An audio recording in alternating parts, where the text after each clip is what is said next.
All right, I'm going to show you how to do density calculations. We're going to solve for mass when given density and volume. We're going to solve for density when given mass and volume. And we're going to solve for volume when given mass and density. Let's start off with a problem where we're going to do, let's see, calculate the mass. So we're going to solve for mass in this one. We have calculate the mass of a liquid with a density of 3.2 grams per milliliter and a volume of 25 milliliters. Now remember, whenever you're doing density calculations, if you're given density, you can simply take mass, put it over volume, divide it, and you get your answer. When you solve for one of the outliers, mass or volume, what you're going to do is take the given amount that's not density and solve through density to get to the other one. So we'll take volume, put it over 1, and solve through density to get mass. If it was mass, we would take it, put it over 1, and solve through density to get volume. Let's do this one real quick. Volume is 25 milliliters, so we'll start with it. So we'll take our 25 milliliters over 1 to make a fraction out of it. Then we're going to bring our units down. It's always the second step on our problems. So you see you have milliliters at the top, you brought milliliters down, and density is set up in such a fashion where milliliters is already on the bottom. So you can just plug density straight into the equation, 3.2 grams per milliliter. Milliliters will cancel out, and we're done with writing the problem up. We'll do our calculations. 25 times 3.2, that equals 80, and our units are grams.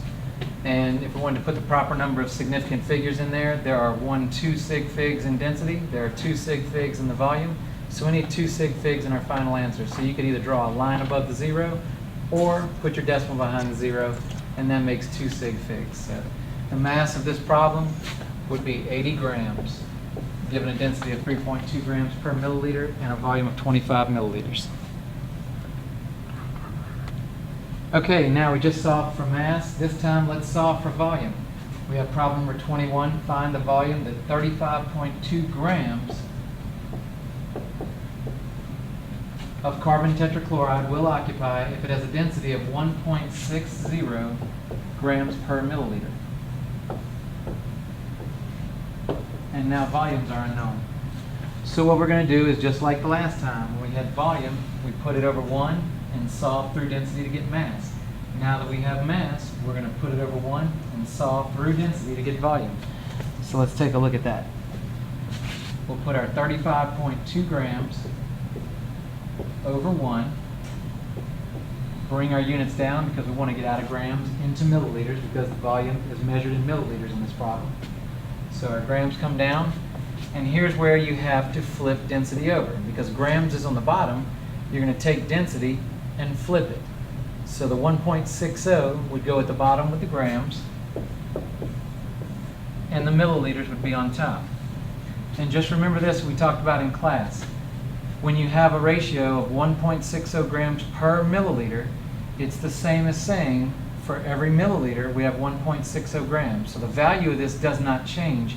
It just allows us to flip it over to fit it into our problem so we can calculate volume. So grams will cancel out.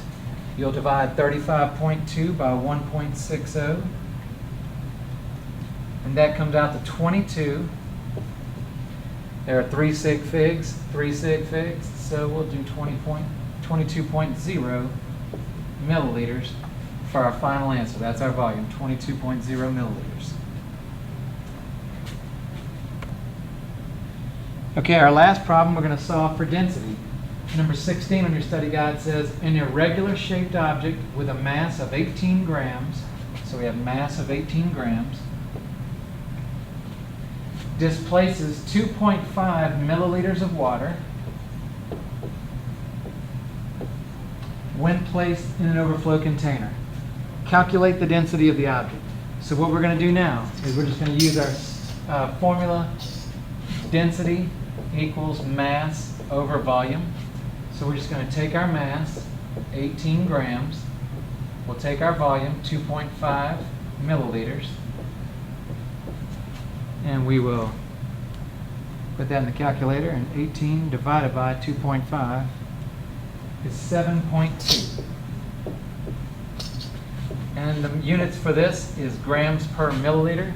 And remember, I told you in class, you can write it 7.2 grams per milliliter, or you could write it 7.2 grams per milliliter.